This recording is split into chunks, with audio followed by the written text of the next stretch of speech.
All right. I know I talked about social cliques before, but I guess this one's more having to do with like romantic relationships, or I'm still talking about friends too, though, and just like people, just any relationship in general. I almost want to combine this with like an acting subject, but well, let's combine them. Yeah, yeah. So let's talk about acting. All right. I'm not an actor, but I like the whole acting thing. And I was talking to my friend the other day about this, and basically the difference between a good actor and a bad actor is, everyone gets their script, which is not written by the actor themselves. But I think acting is something that is almost innate in someone. Like when you grow up, your environment affects you, and then you might turn out to be a good soccer player. You might turn out to be a good artist or actor or businessman or whatever you're trying to do, like firefighter, whatever. And acting is like one of those things that I think you can I think you can practice and get better at it, but at the same time, I think there's certain people who are just naturally good at acting. And the whole thing is to close the gap between the script and it's all about being genuine, right? So take somebody, you're in a room and you're talking.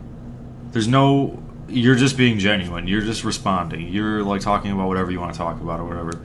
So none of this is acting. But if you're thinking about it from an acting standpoint, like say somebody's observing this interaction, and they say, this guy's acting right now. And they would probably think you're acting very well. Like, wow, that guy's a really good actor. Or that girl's a really good actor. Because you're being 100% genuine. So I think acting is mainly, which is kind of obvious, it's like closing that gap between reading a script, and that's why they get words like wooden acting or whatever.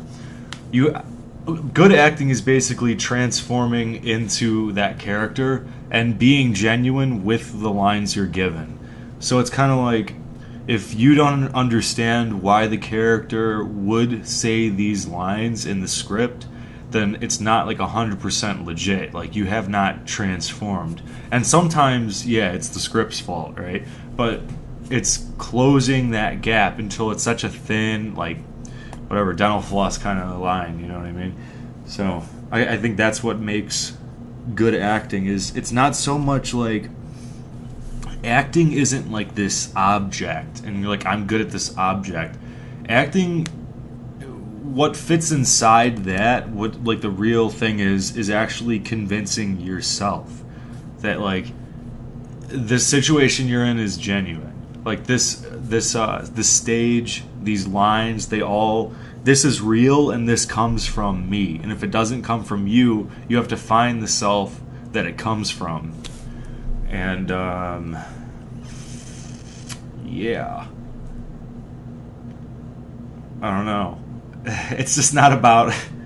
It's not just about. Oh, she had my baby. Say the lines. Like you need to be the person. That's the whole thing with that like method acting stuff. You know these actors. They're like whatever. Like Heath Ledger. I think Christian Bale does this stuff too, where he actually like starves himself for months and whatever.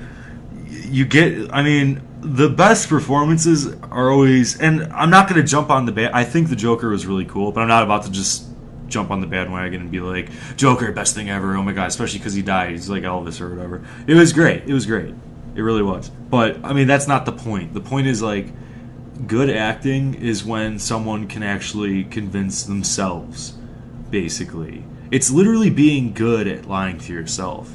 And I think some people are basically, they dispositioned better to lie to themselves and they're better at convincing themselves that they're currently someone else.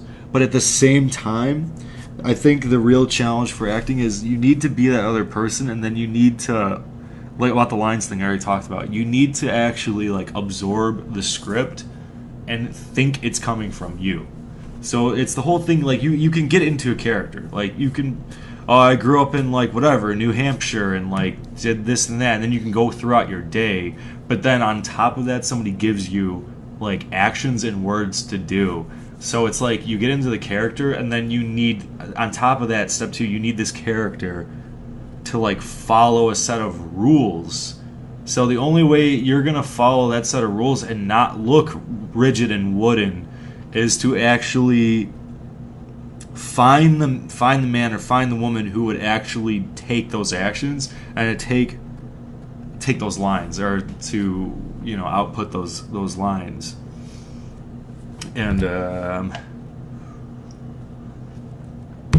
guess subject 2 coming up. One second. Subject 2, I guess, is about relationships. I thought these were a little slightly related, because I feel like sometimes. I'm sorry, give me 1 second.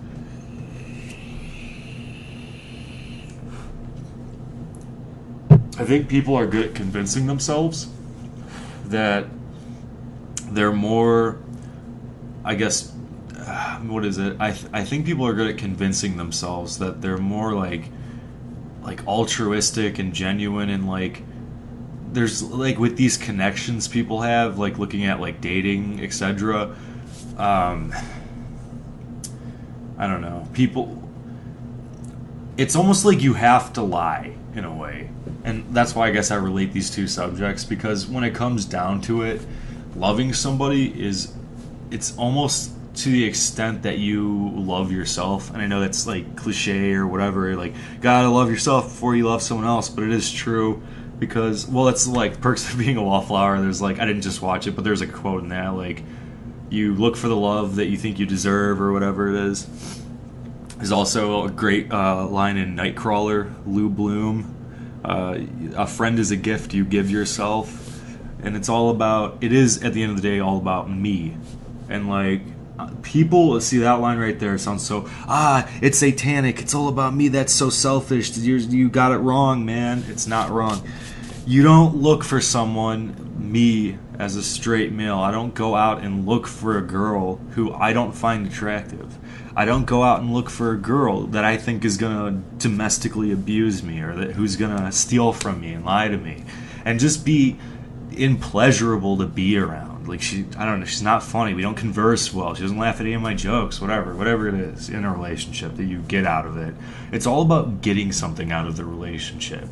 But see, the big thing with people is everybody deep down knows that, but they're never going to admit it, because it makes them sound like a shit person.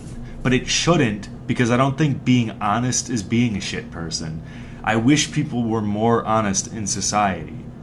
And I know that there's that thing, I don't know what the word is exactly, but I learned about it, I've read about it, where it's kind of like in the groups, like I was talking about social groups before. Basically, it's like an actual phenomenon. It's like been proven that the longer you're apart, like a member of a group, basically the more shit you can pull before they kind of kick you out of the group. Because I forget what it's called, like you build rapport with the group, or you build whatever with the group. And it's like, it's almost like free like get out of jail free cards, you get like tickets, because it's like you do build a certain loyalty with people. And it's not like if you mess up for 1 second, someone's gonna instantly leave you. That's where, again, with the whole it's again with the it's almost like that determinism thing in religion. Like, people think about it too simply with like socializing. They think like, you know, oh, but then whatever, like somebody was in a car crash and they were paraplegic and their loved one stayed with them for like years or whatever, and like, yeah, I mean, that they were almost nothing but a burden, basically. But it's like they built that loyalty over like X amount of time. And unfortunately, with these situations where if somebody, it becomes mangled or whatever, actually a lot of the time they do eventually break up in the next like 1, 2, 3 years. I've seen firsthand, but I've heard about it like over and over. Like somebody like gets messed up, and then like, yeah, their loved one like leaves them essentially, because it's all, at the end of the day, it's how someone benefits you. Think about that's just the, I think that's the, it's one of the biggest, not lies, but it's just the biggest like cover ups with people, is they're not genuine with like what they're actually doing. I think love is, I mean, I don't know. I mean, I think everyone can love X amount of people. There's hundreds and thousands or whatever, 10,000s. And I think a lot of people are technically compatible with loving each other with, yeah, like I said, thousands of people. But at the same time, step two of that is, if you do love somebody, you should respect the fact that you're with them and not stay looking for those other people you could potentially love. That's the thing about it. It's lines that we set. You know, there's no actual magical ethereal link between somebody. There's no like thin string tying me to somebody else. But it's love is almost, well, it's not almost, love is strictly about principle, really. Love is a decision, and that's why I think man, these people with magical thinking, you know, it's like, yeah, I wish like people just sat down and were honest about, like, you know, that's the same thing with friends. Like, I think people are more quick to man, saying their love isn't genuine or saying their friends aren't genuine. I don't know. It's not that it's not genuine. I'm not saying it's not, but I'm saying you're not friends with somebody who doesn't benefit you. You don't love somebody you're not in a relationship with somebody who doesn't benefit you. And I know the thing, like, the biggest criticism off that instantly is you're going to go like, oh, what about people in abusive relationships or whatever? It's the same thing with like the person who feels so much mental anguish that they need to like burn themselves or cut themselves to distract themselves from the mental pain. It's basically your messed up psychology that's keeping you in that relationship. If it's a non-beneficial relationship, or there is benefits that you on the outside don't see. So like somebody I'm sorry, I gotta actually take a break for a second. Okay, yeah, you on the outside don't see. So it's kind of like the whole people who self-inflict or like self-mutilate. As like a healthy, just a normal, like average Joe healthy person would look at that person like they're absolutely insane and like there's no benefits whatsoever. And don't get me wrong, I'm not one of these people that is self-afflicting in any way, but there is psychological benefits of that. But that's the whole thing. People have a very sometimes they have too simple of an outlook on a relationship. And that's what starts the whole almost religious, like magical thinking with people and these connections people have. And yeah, some of these people too, it's like, I know there's groups and it's like sometimes you've got the Cartman in your group, you know, and it's just like there's people who you would look at it and you would be like, why is this person friends with these people, or why are these people friends with this guy or this girl? And it's just the fact that like it's a loyalty thing. People, if they stay together for a long time, it's almost like we're kind of like a family sort of thing. And there's still, I mean, regardless of that, there is some benefit, even if it's just the fact that they almost become dependent. They link together like, you know, puzzle pieces at a certain point. And people do. This is a great other video. I was going to talk about like mental health and like adaptation. People like physically and mentally adapt to their surroundings in a way. So if somebody is, I'm doing this for another video. Actually, I'm going to save that. But the point is,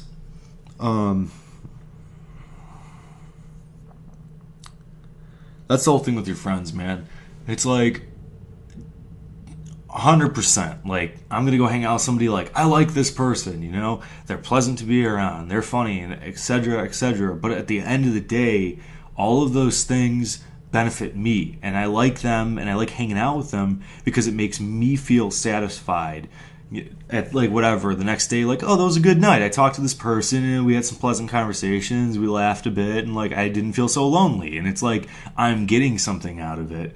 And that's the whole thing. If you don't, and that's the whole thing with like heaven and contentment. If you're perfectly content, you're not going to be moving. I don't know if I've talked about this, and I think I might have talked about this in my videos. 100% content, you're not going to do anything. So that's the whole thing. You could be in this, you can be in heaven or whatever it is. I don't believe in it, but if it's the perfect place, if you're in absolute bliss, you're just going to be drooling on the floor. So, by definition, or whatever the saying is, if I'm going out and looking for something, if I'm going out to hang out with somebody or to find a relationship, it's to basically fill in some sort of gap within my own head. It's basically to not feel lonely, or to like get good company, or feel like, I'm cultivating relationships. It's a game within yourself.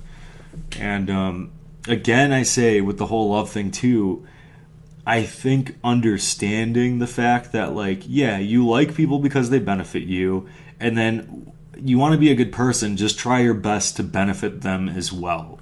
Have the understanding that, like, these people benefit me in these ways, I'm going to try to benefit them.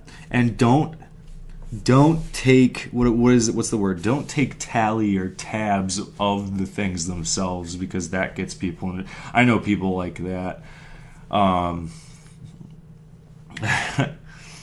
want to name an example. I was at a bar or whatever, and somebody basically like offered me like a drink, and I'm like, oh, cool, thanks. And then the next bar we go to, they actually ask me for a drink, and it's like, why'd you even offer? Like, I would have just got my own drink. It's like, here's a gift. Are you going to give me a gift? Like, don't take tabs, because you're going to seem so disgenuine. Just don't worry about it.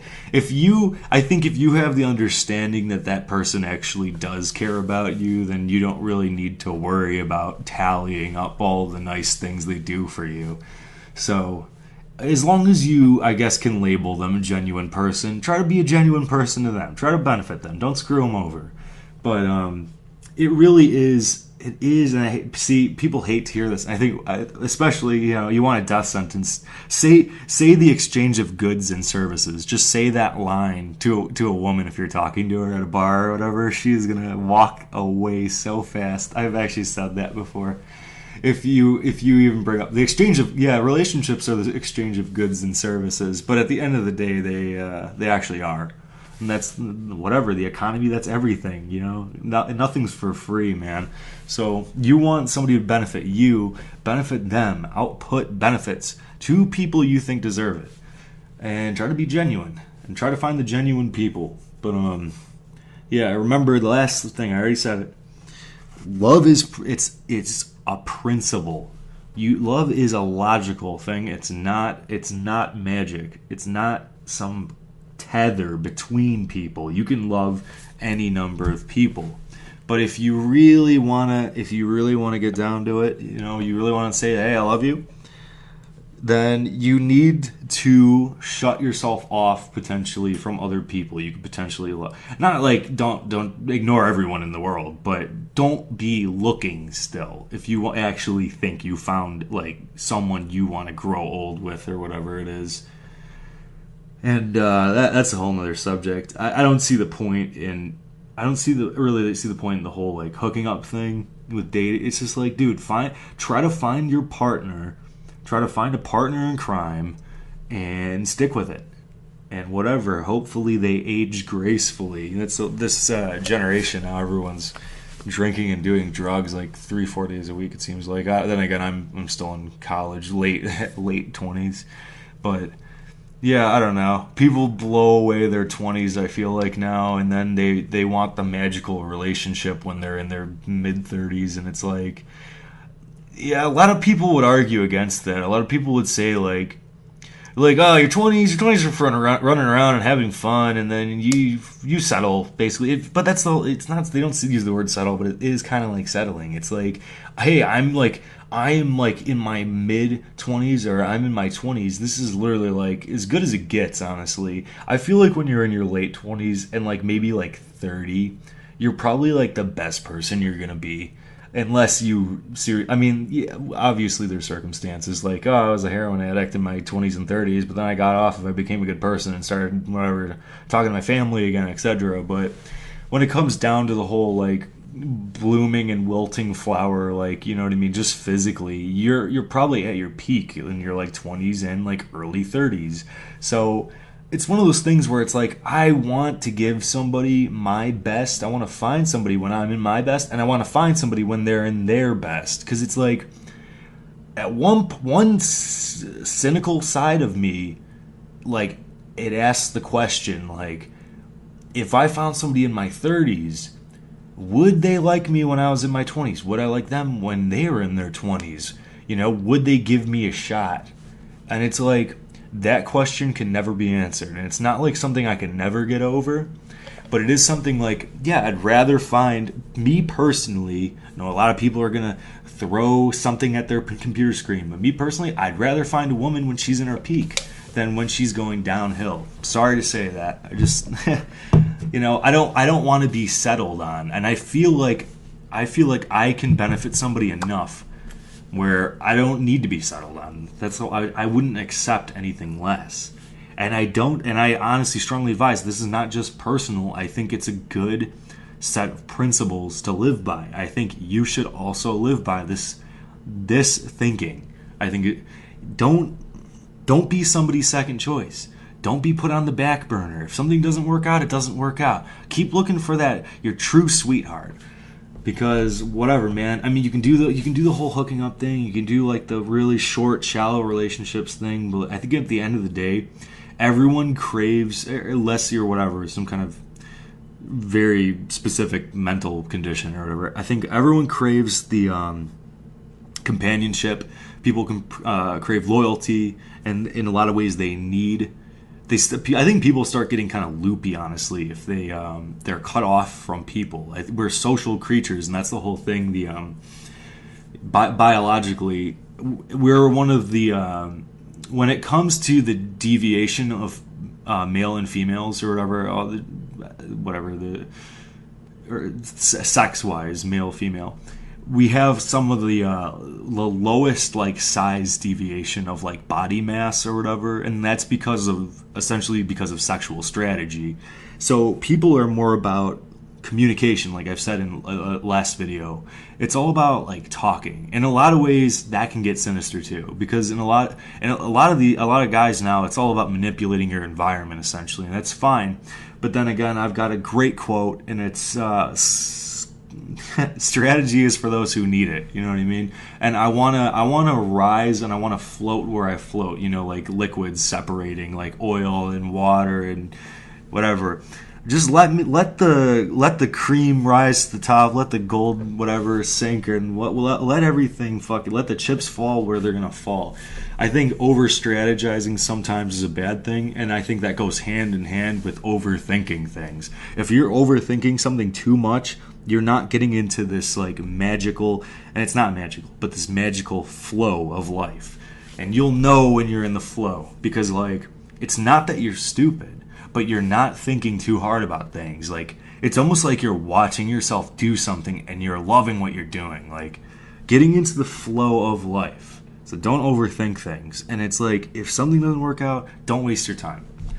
So that's a little about acting and relationships. I think the video turned out okay. I don't know. I might have said the same thing a few times, blah, blah, blah. I'm not sure. I don't know. I think it was okay. I'm going to post it.